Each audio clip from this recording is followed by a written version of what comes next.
Hello and welcome back to the channel. In this video I will be battling the robots. I'm going to build my own wildcard team and put it up against an AI wildcard team and see who is victorious. So do subscribe to the channel because I will be posting the outcome next week. Also let me know in the comments which team you think is going to win. Be nice to me because after game week 11 I'm not feeling very confident in my choices. But this is the team that I've put together.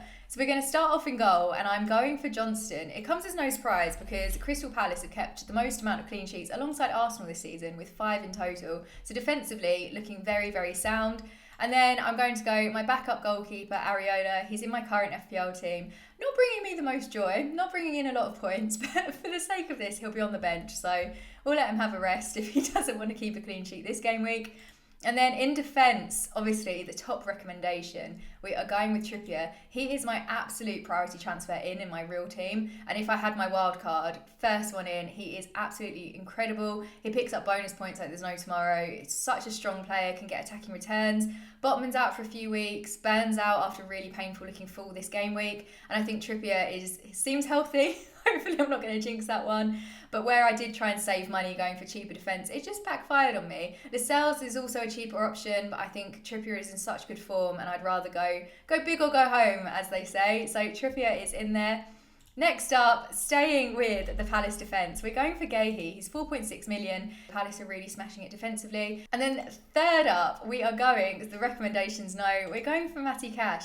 Now, he is flagged at the moment, so this is one to watch quite closely, but he's got the best attacking stats of all defenders. He's just the top of everything, XG, shots on target. I'm really nervous, I think, to get rid of Cash. Even though Villa's fixtures are taking a bit of a turn shortly, I still think Cash is a really good asset to have. And whilst he has been fairly quiet in the last couple of game weeks, hopefully he's just storing it all up. He's often attempting assists. They don't always go in, but he is really getting forward. So I really like Maxi Cash as an asset.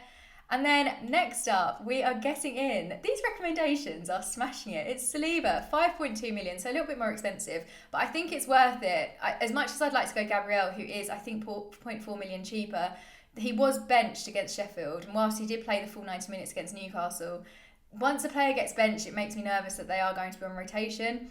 So I really, really like the look of Saliba, and also I want a piece of that Arsenal defence now that their fixtures are improving. And then the final player, this is someone that I have been mocking in my own team, but actually this game week against Liverpool, you know who it is, it's Kabore, 4 million, and incredible, the player of the season. No, just that game week. I mean, I don't know, he might have some sort of confidence boost now after that Liverpool game, just start getting attacking returns in every single game.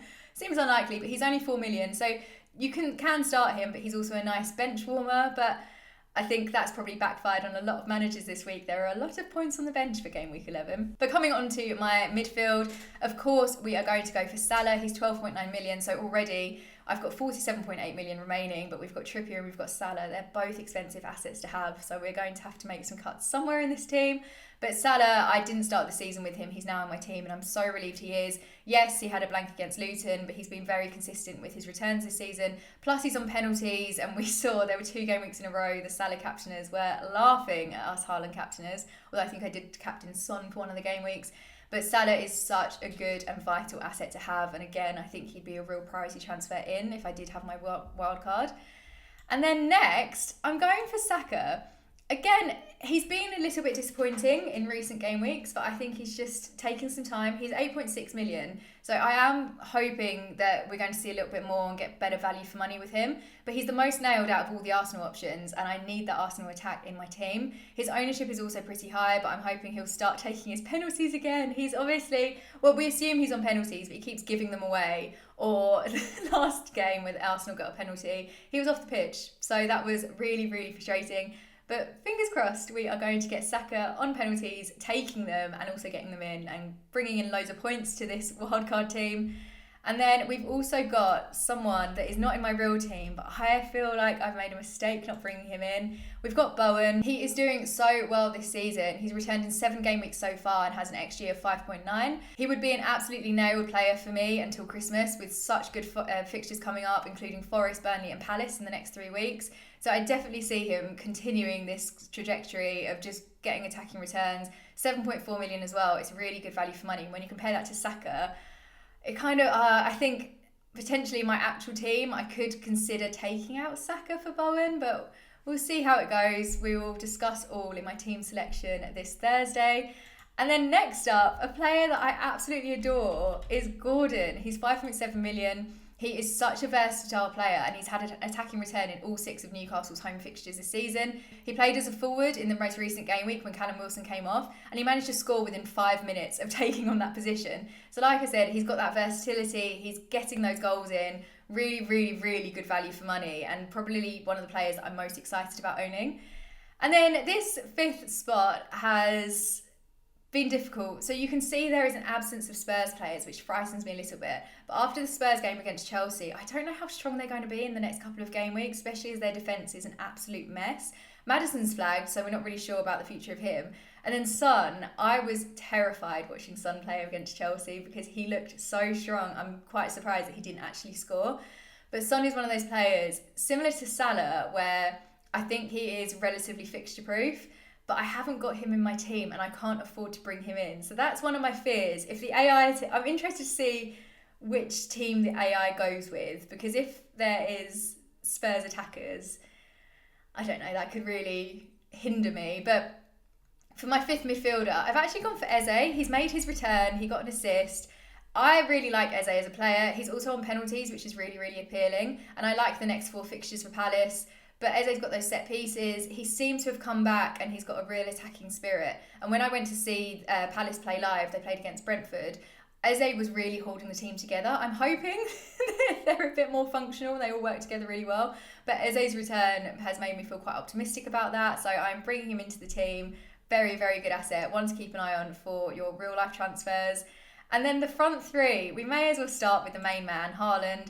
He's 14 million. He is also flagged. I'm hoping that he's okay because I don't know. It's going to be such a struggle to take him out and then potentially have to bring him back in another couple of game weeks. But if I was wildcarding, I think I would keep hold of Haaland. We saw what he did against Man U, the 2 goals and the assist. It was really unfortunate last game week against Bournemouth. Such a massive win for City and no Haaland involvement. You cannot make it up. It's such an FPL thing to happen, isn't it? But I still really like Haaland as an asset and I'd be keeping hold of him. Playing Chelsea away this upcoming game week.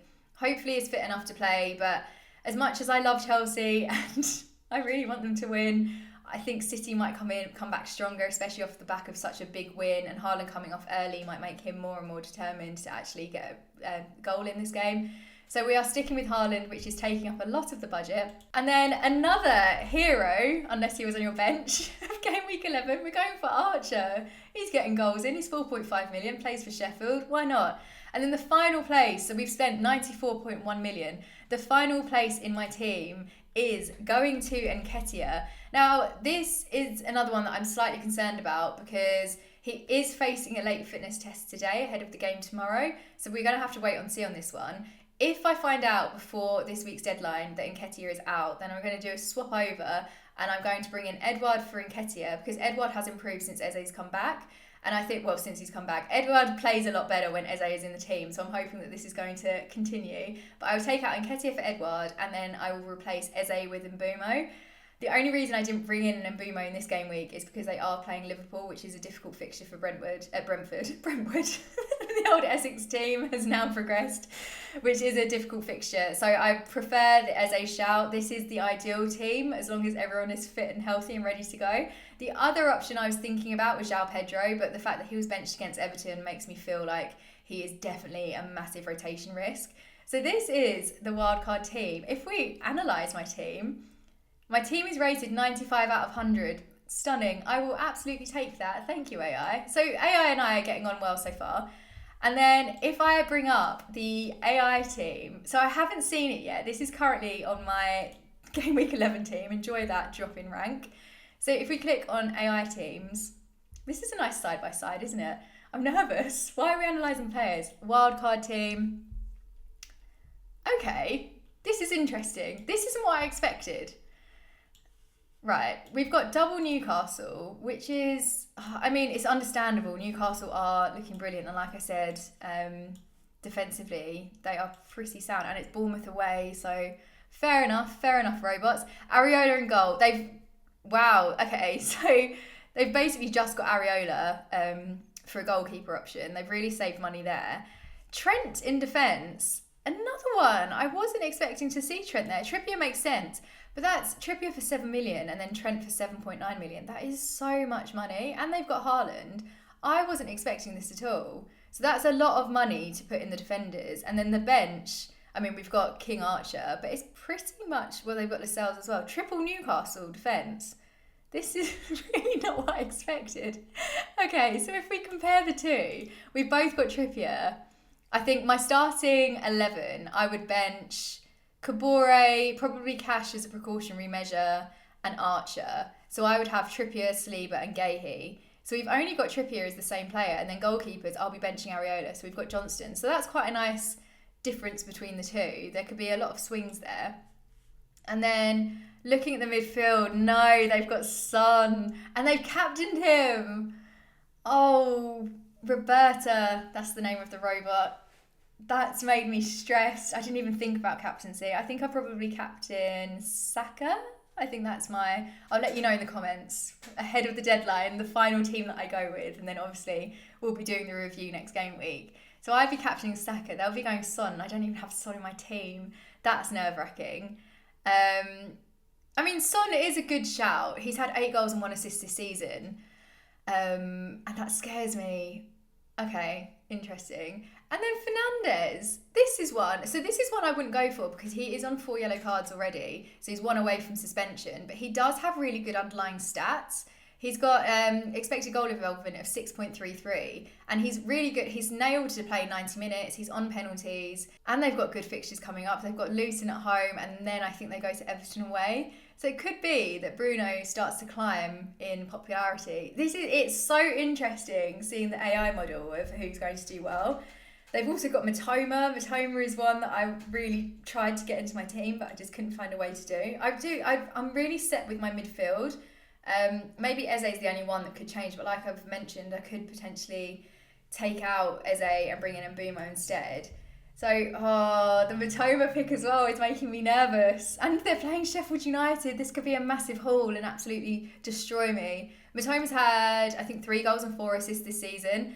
And Brighton have got such good fixtures coming up. And Matoma seems quite nailed because the De Zerbi rotation is threatening. And then the front two. Oh, okay, so I feel better about bringing in Haaland because AI has also brought in Haaland. But Darwin could be so explosive. He's got an expected goal involvement of 1.03 per 90. So he was really, really unlucky last game week not to come away with anything. And it was just Darwin doing Darwin things, wasn't it? He's very all or nothing. He throws himself into it but can't quite finish.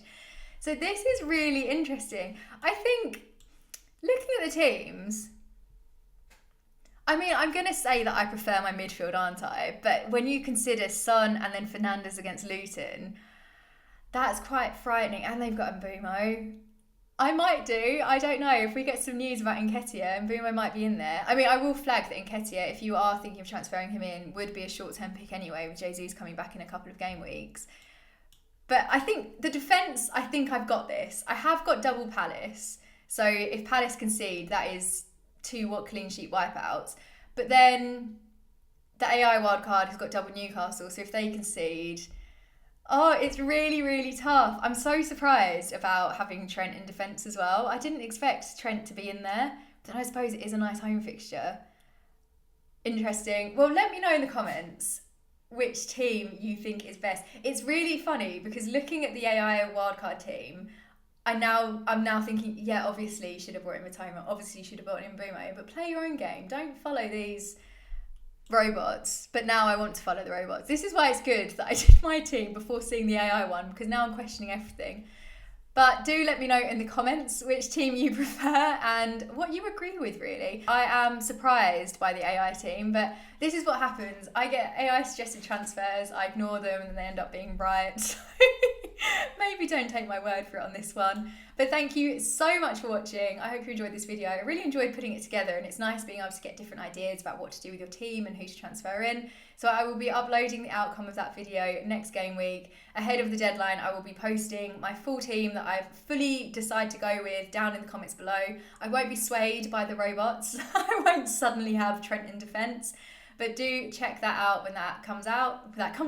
Good ending to the video, Yelena. Don't forget to subscribe, and I will see you in the next video. Don't forget to subscribe.